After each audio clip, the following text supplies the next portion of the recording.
Hello and welcome in this video lecture series. Today we are going to continue our discussion on TCP header format. So till now we have already discussed about source port, destination port, sequence number, acknowledgement number, header length. These fields we have already covered in the previous lecture, and today we are going to start with flags. So flags are basically nothing. It's a 1-bit information. Flag is 1-bit information, and there are total 6 flags available in TCP header format. So we are going to discuss about each of them one by one.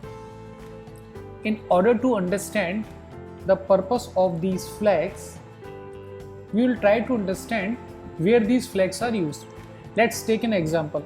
As we know that TCP is a connection oriented protocol.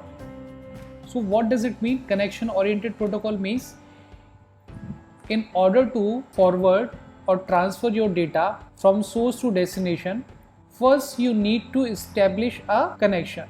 Means first you have to establish a connection, then you will be able to transfer your data, and after transferring the data you need to terminate the connection. So this is the actual meaning of connection oriented protocol. Means connection is always required. And as we know that it's a client server application. So suppose here we have a client and it is connected with some server. So in order to transfer the data between this client and server, it is required to establish the connection, and connection establishment means some resources will be reserved in terms of buffer, bandwidth, etc. And once these resources are reserved, then only we are going to transfer our data. Suppose this client is sending some data, then this server is going to receive in this buffer, and from this buffer it is going to take that data for the further processing. So this is the meaning of connection oriented protocol. So let's understand each of these phases, that is connection establishment, data transfer, connection termination, one by one. So first let's start with connection establishment. So out of these 6 flags, when you will see second and second last flag, these are SYN, that means synchronization flag. Synchronization flags. This is the meaning of SYN field. And one more is there, that is ACK. ACK means acknowledgement flag.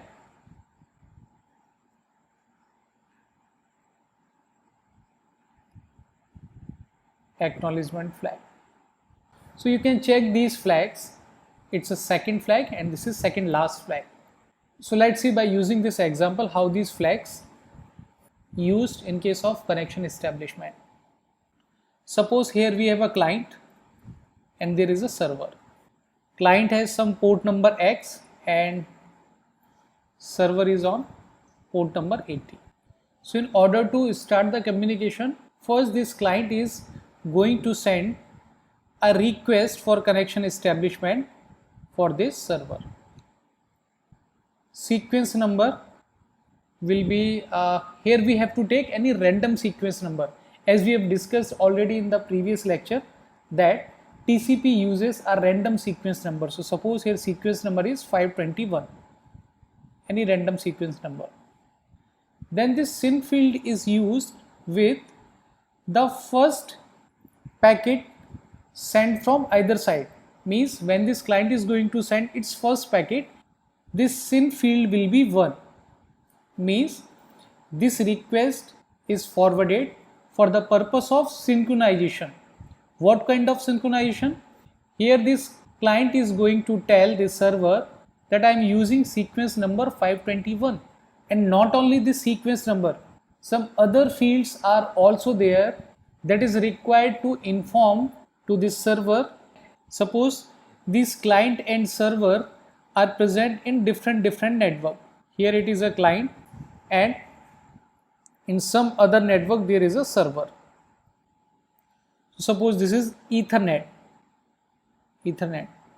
and here some other kind of network.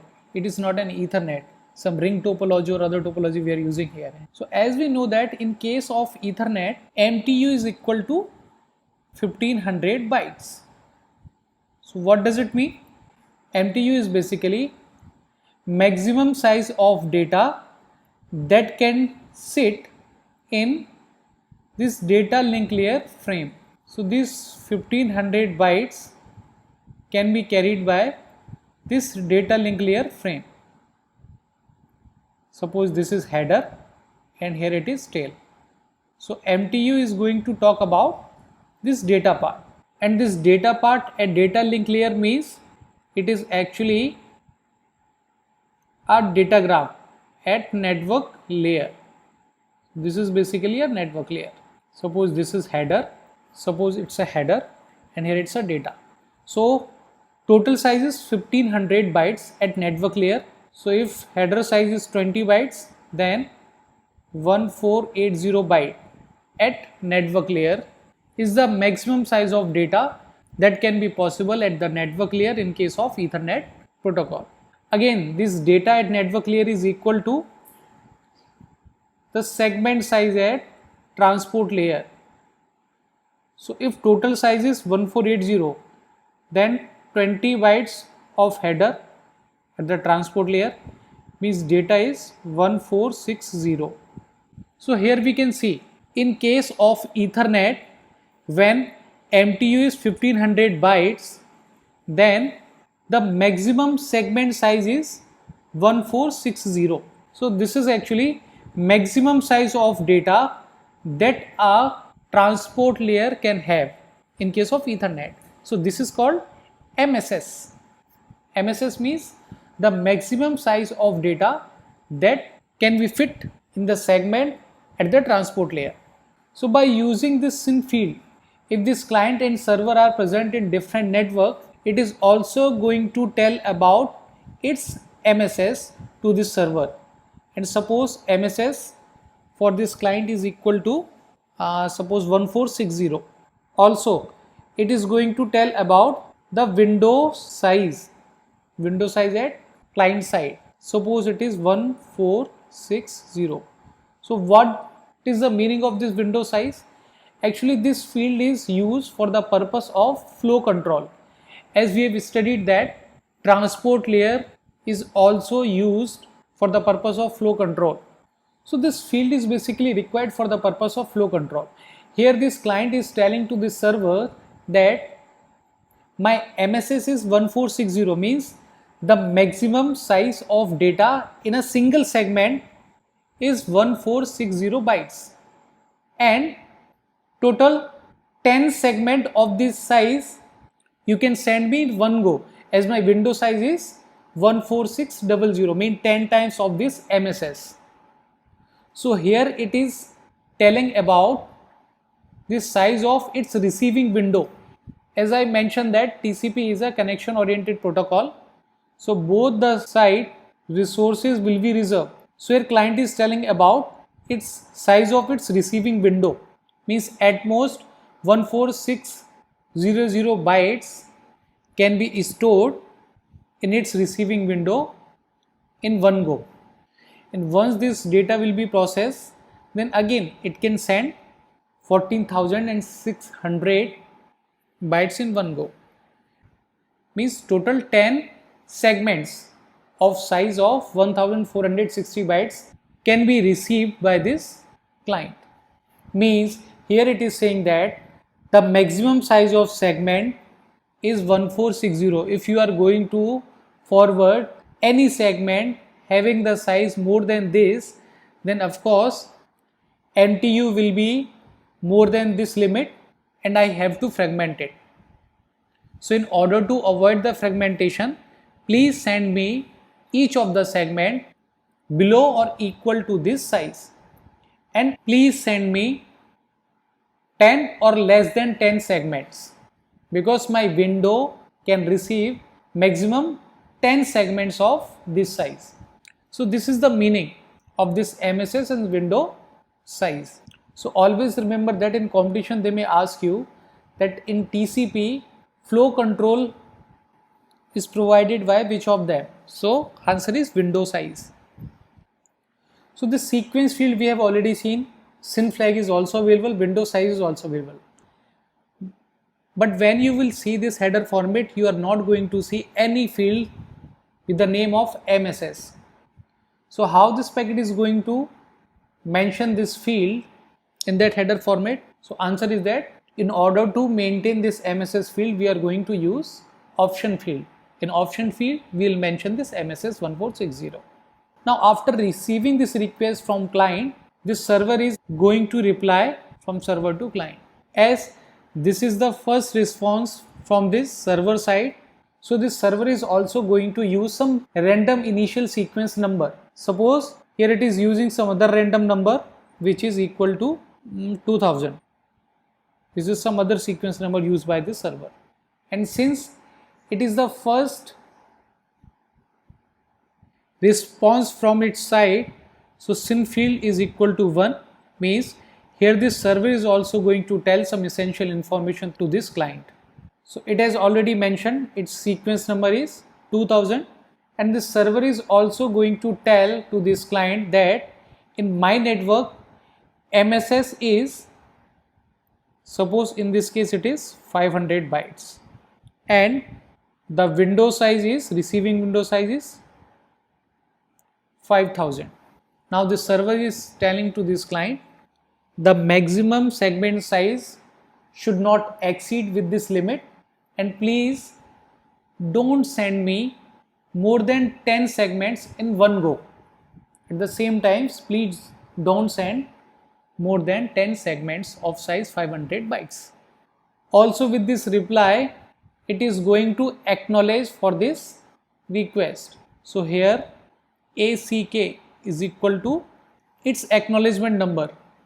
So this server has already received a packet with sequence number 521, and the next expected packet is 522. So ACK is 522, and ACK flag will be 1. See, all capital means flag, and here ACK means acknowledgement number. You can check this acknowledgement number is 32-bit field, while this ACK flag is a 1-bit information. It can contain only 0 or 1. So this is the acknowledgement for this request. So here you can see that MSS is 500 for this server, while for this client it is 1460. So whatever is minimum, they both will be agree on that, because even though size of MSS is 1460 for this client, but this server cannot forward a data more than this size. Same way, even if client will forward any data having the size more than this server cannot accept the same. So whatever is minimum of this client's MSS or server's MSS, they both will be agree on that. Alright, and after receiving the response from the server side, this client is going to acknowledge that it has received this packet. So now the sequence number is equal to 521 we have previously used, and now it's 522. ACK acknowledgement number, as we have received the sequence number 2000 from this server, so now we are expecting 2001 from its size, and ACK flag, the value of ACK flag will be 1. So the meaning of this ACK flag is that it's an acknowledgement, and ACK number means the next expected packet from your side, and once this client will acknowledge to this server, connection will be established. Now both the party knows about each other. What is the size of MSS, what is the receiving window size, what is the sequence number of each other. So this packet, it is known as request packet. This is called request packet. Then from server to client, this is called reply packet, and third, it is called acknowledgement packet. So as there are 3 phases in this connection establishment, so it is also known as 3-way handshake. three-way handshake. For the TCP connection establishment, this is called three-way handshake. Means first this client is going to send a request, then server is going to reply, and this client is going to acknowledge for this reply. So this is called three-way handshake. And always remember that the sequence number used with SYN field, let me write it here, sequence number used with SYN field or FIN, we will discuss very soon about this flag, or data byte. So sequence number used with these fields cannot be reused. You cannot reuse the sequence number used with these fields, but sequence number used with acknowledgement ACK flag can be reused. Sequence number can reused in case of ACK. We'll see next example what does it mean, right? So next is data transfer. So once this connection is established successfully, now this client and server can transfer their data with each other. So suppose this client has some data bytes, say size of 100, it has some 100 data bytes that it want to forward to this server.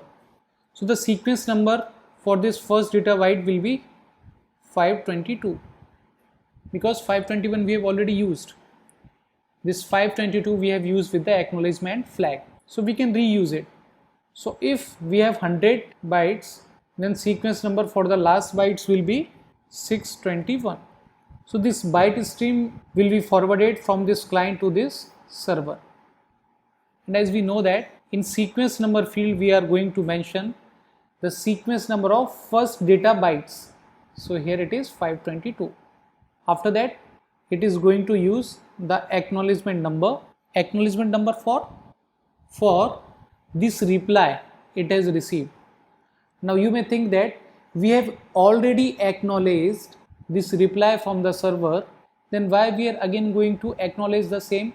Reason is that anyway when you are going to forward this data, header will be attached. In that header field this ACK flag and ACK number is always present. So if these fields are already available, why don't reuse it? It will work as a double acknowledgement. So instead of wasting these fields, we are again going to reuse the same. So that is why we are again going to acknowledge. Means ACK number is 2001. Means same information we are sending here also. ACK flag is equal to 1. And why we are using? Because it is going to waste. It is available, so better to use it. After receiving this data from this client, now suppose this server is also having 100 bytes to transfer to this client. These are 100 bytes, first, second, third, like this up to 100. So the sequence number for this first byte will be how much? 2001, because up to 2000 we have already used, we have already received. That is why in acknowledgement we are expecting sequence number 2001. So the first data byte is 2001 and last it would be 2100. And now the server is going to forward this to this client. And here in sequence number it is going to mention the sequence number of first data bytes, that is 2001. And in ACK means next expected bytes from this client is how much? See, we have received from 522 to 621. Here we have mentioned first data byte sequence number, but we have received up to 621. So now we are expecting 622 and ACK flag it would be 1. So this is called piggybacking.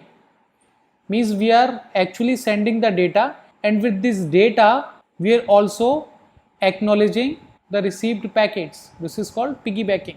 So after receiving this data from server side, now this client is also going to reply. So next data bytes that this client has is, suppose next 100 bytes will have sequence number, here we have used up to 621. So here 622 to 721 data bytes will be available. So it is going to forward this data bytes, means sequence number of first byte is 622, and obviously with this data it is going to send the acknowledgement for this data bytes also. So here in ACK field it is going to mention the next expected data bytes from this server. So it has received from 2001 to 2100. So next expected data byte is 2101, and ACK flag is equal to 1, means it is acknowledgement. One important point is that when this client will receive the response from this server, in case if this client does not have any data to forward to this server, then also it has to reply, means it will be called as a pure acknowledgement. Once you will receive a packet from the server, it's your responsibility to acknowledge the same. Since here we have some data, that is why we are acknowledging with this data, that is called piggybacking. In case if we don't have any data to forward, then also we are going to send pure acknowledgement. So after receiving this data, now this server is going to acknowledge the same. So suppose server has next data stream, next 100 data bytes from 21012 2200. So now this server will reply like this. It is going to mention its sequence number 2101, and also it is going to acknowledge this packet, means it is saying I have received from the sequence number 622 to 721, and now I am expecting sequence number 722, and flag field is ACK is equal to 1. And suppose after receiving this data, this client it does not have any data to send to this server, but still it has to acknowledge this packet. So even without having any data bytes, it is going to acknowledge to this server, means this is called pure acknowledgement. So we are going to use a sequence number 722 as this server is expecting the same, and with this sequence number only we will mention ACK is equal to, means next expected data bytes is after this, means 2201, and ACK flag is equal to 1. So this is how data transfer phases works in case of TCP. Next is called connection termination. So TCP is basically a full duplex. Full duplex means at the same time this client and server can send the data to each other, and from both the direction, if it want to transfer the data, it is required to reserve the resources both the side, because TCP is a connection oriented protocol. So when this client is going to act as a sender and server is going to act as a receiver, there must be some buffer reserved at both the end. Same way this server can also act as a sender and this client can also act as a receiver. So in order to terminate the connection between this client and server, we had to terminate the same one by one. Means first we need to release the resources for one connection, and then we need to release the resources from other connection. So connection termination means releasing the resources like this. So these buffer, these reserve resources we need to release. Let's understand here. Suppose this is the client and here we have a server. So in order to terminate the connection, now let's assume this client want to terminate the connection. So it is going to send a request for connection termination, and this request will have a sequence number 722. As we have used 722 with this acknowledgement flag, so again we can reuse the same. Sequence number used with this ACK flag can be reused, always remember that. So 722, and at it has ACK flag. So again these flags will be reused to acknowledge the packet received from the server, and ACK equal to 2201, and here fin is equal to 1. So this is all about connection termination request. So once this server will receive this request, this server is going to terminate the connection from this client, and after terminating the connection, it is going to send the acknowledgement. So with this acknowledgement, it is going to use the sequence number is equal to 2201, ACK flag field is 1, and ACK acknowledgement number is, it has received up to 722, so next will be 723. So this is the half process where this connection is terminated. Now this server is also going to send a request to this client, and here it will use the sequence number is equal to 2201. See, previously it has used sequence number 2201, but this sequence number was used with this ACK flag. That's why we are again going to use the same. So 2201 ACK flag, it is equal to 1. Fin means it's a request for termination. Fin flag is equal to 1, and ACK next expected sequence number from this client is, it has received up to 722, so here it is going to mention 723. And now this client is again going to acknowledge for this request, and it is saying that server, I have terminated this connection. So it is going to reply the same by using sequence number equal to, so it has used up to 722, next expected is 723, so here it will mention 723. ACK flag is equal to 1, and acknowledgement field is equal to, it has received up to 2201, so it is expecting 2202. So correction termination process is like, first this client will send a request, then server is going to reply, then server is going to send the request, and client is going to acknowledge. In short, you can remember it like this.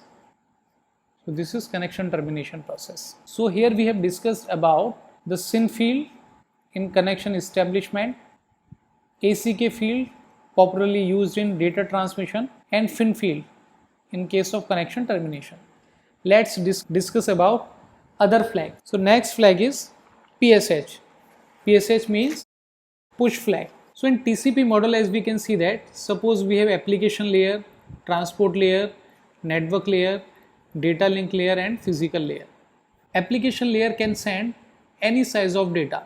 So suppose even if it is sending a data of size of 1 byte, transport layer will have to attach a 20 bytes of header, and then it will be forwarded to this network layer.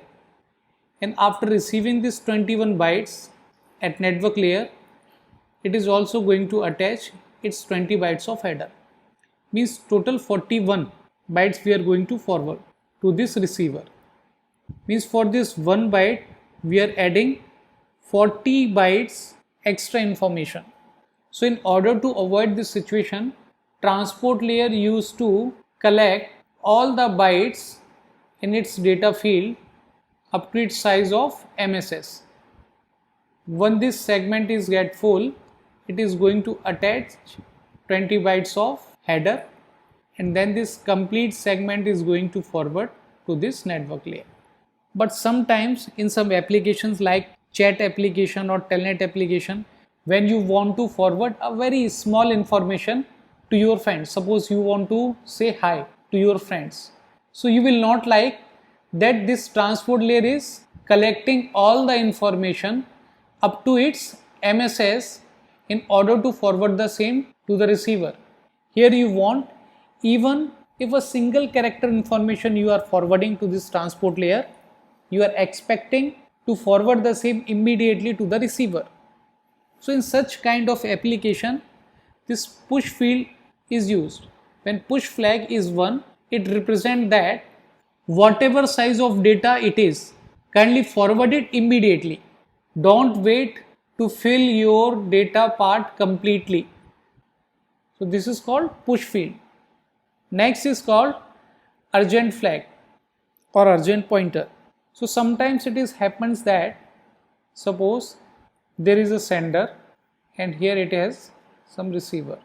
So you forwarded some operation like F1, F2, these two files you have forwarded to this receiver in order to override some other files. But suddenly you have realized that whatever you did, it is wrong. So now you are trying to shut down this system by using Control-C command. Actually, Control-C command is used at remote system in order to shut it down. So this urgent flag is going to play a crucial role to perform the same. If URG will be 1, URG equal to 1, that command will be forwarded first to this receiver. After that, these two files will be reached. Your system will be already shut down. So when you have some data bytes in a segment, suppose here we have some data bytes and suppose this is header. In this header there is a field called URG. So when this URG is equal to 1, then you have to mention some value in this URG pointer also. Suppose you are mentioning value 100. So what does it mean? It means whatever data bytes you are sending, suppose you are sending some 1000 data bytes. In these data bytes, first 100 bytes are urgent. Suppose the sequence number for this first data byte is 2000. Then 2000 to 2100. These data bytes are urgent data bytes. So these 100 data bytes will be forwarded first as compared to these bytes. So this is called urgent pointer. RST flag stands for reset flag. Reset flag is used when there is something wrong in the connection. If you see anything unexpected, then you are going to use this reset flag. For example, suppose there is a sender A and there is a receiver B. So in order to forward any data from A to B, it is required to establish a connection first, because TCP is a connection oriented protocol.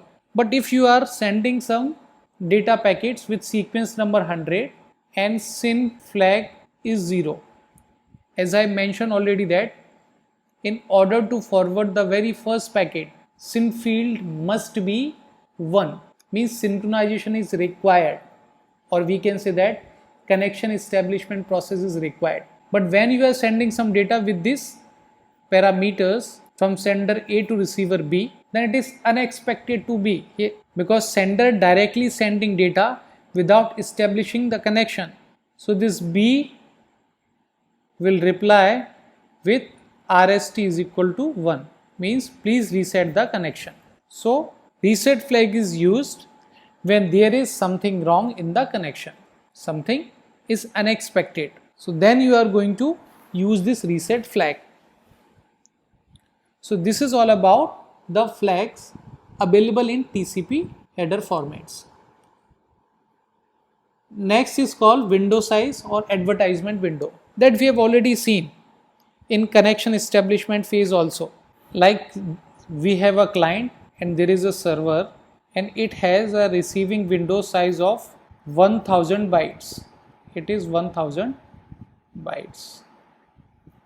Then when this client will send a connection request, the server is going to reply, and with this reply only it will advertise its window size also. Here it will mention my window size is 1000. After knowing the size of this window, suppose this client is going to forward some data of 500 bytes. Then out of this 1000 bytes, 500 will be filled up and 500 will be available. So now this server is going to advertise its new window size is 500 bytes. Suppose now this client is going to send some data of size 300 bytes. Means now there is 200 bytes are still available. So new window size is 200. And suppose client is sending 200 bytes. So now the new size is 0. So it will respond like 0. Window size is 0. Then in this case, client will wait for a particular time. This is called persistent timer. After that, again it is going to send some 1 byte information to check what response we are going to get from this server. So after receiving this 1 byte, this server is going to acknowledge the same by mentioning its present window size. Suppose now it is 20 bytes. So this is how this window size field is used for the purpose of flow control.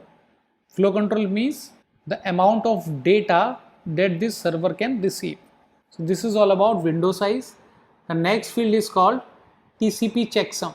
So as we know that TCP segment with its data and with its header used to travel in IP datagram. Suppose here we have this IP packet and here it's a header for this IP header. So TCP checksum is always calculated. We have discussed this thing already in IP also. Checksum is calculated with TCP data, TCP header and IP header. But in IP there are some fields which is going to change on each and every hop, like TTL field, etc. So from this IP header we are going to take only static part of it, and that is called pseudo header. So TCP checksum is calculated with TCP data plus TCP header plus pseudo IP header.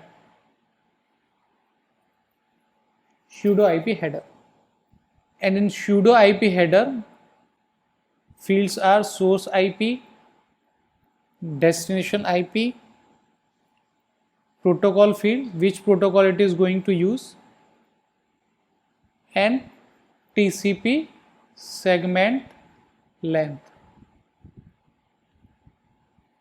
So these 4 fields are available in order to calculate this TCP checksum. Next field is called TCP options. As I mentioned that TCP options are used for the various fields that are not available separately in that header format. For example, we have discussed about timestamp. Timestamp is used when wrap around time is less than lifetime. Means we have 32 bits in sequence number field, but in case if we have required more than this 32 bits to generate more sequence number, timestamp is used from this options field. Second is parameter negotiation. Parameter negotiation means at the time of connection establishment, we have seen there was a field called MSS. So MSS is also mentioned by using this option field. As we have already discussed that to make the header size multiple of 4, suppose we have 30 bytes of header size, then we are going to add 2 bytes as a padding so that we can divide this number by 4. In whatever field we are getting, we can mention the same to this header length field. So this padding is performed by using this option field only. So this is all about TCP options. Now let's talk about TCP congestion control. So congestion means, suppose here we have a sender and here we have some receiver. So between this sender and receiver there will be a network or internet, we can say. In this internet there will be so many networking devices present. We can say these are routers available, and these routers are connected with each other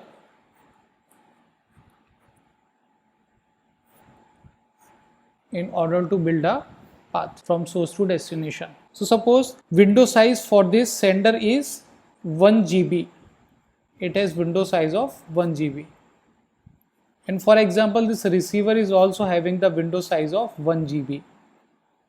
So a sender has window size 1 GB, receiver has 1 GB. It does not mean that the sender will start forwarding all the data of size 1 GB to this network. Let me repeat it again.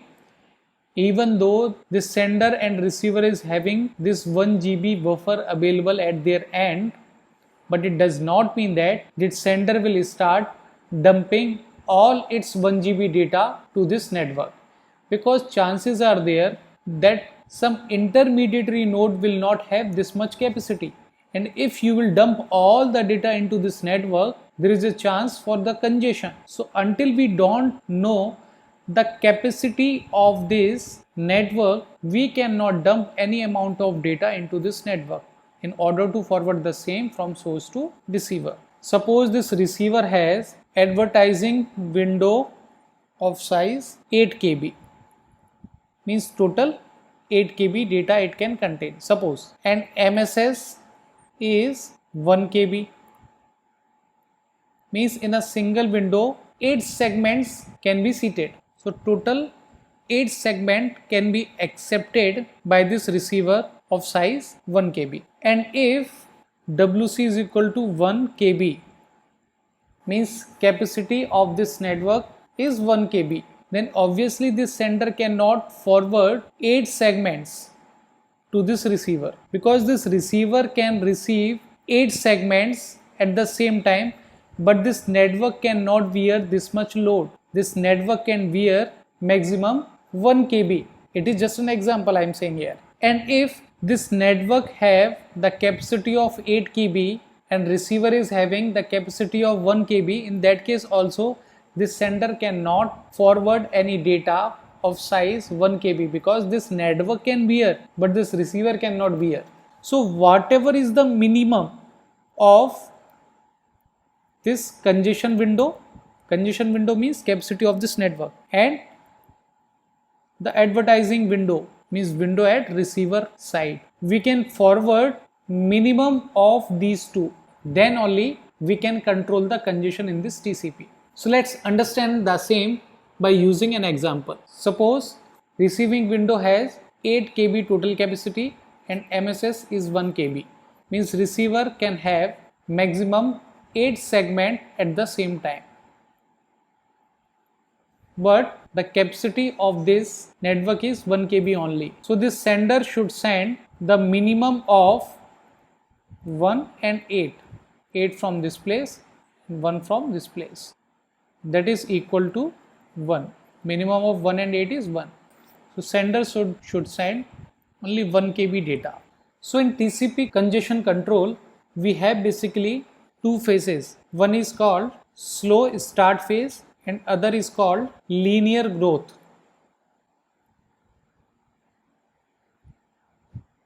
As there is no method available to check the capacity of this network, means we cannot calculate exactly the varying capacity of this intermediary network when we are going to forward our data from sender to receiver. So procedure says that whatever capacity this receiving window has, so here capacity is 8 segment. So first calculate the threshold. So threshold is equal to the capacity of this window, here it's 8 segment. So WR divided by 2, means 8 is divided by 2, that is 4. So just half of the total capacity of receiver will be equal to this threshold. After calculating this threshold, start with this slow start phase, means first try to forward from this client to this server first segment, only one segment. If you are going to receive an acknowledgement, then forward 2 segments. If you are going to receive an acknowledgement, then forward 4 segment. If you are going to receive, then this is threshold value, half of the total capacity.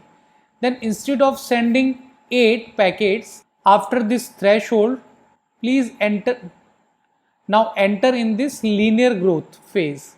Means now forward 5, then 6, then 7, like this up to this 8 segment.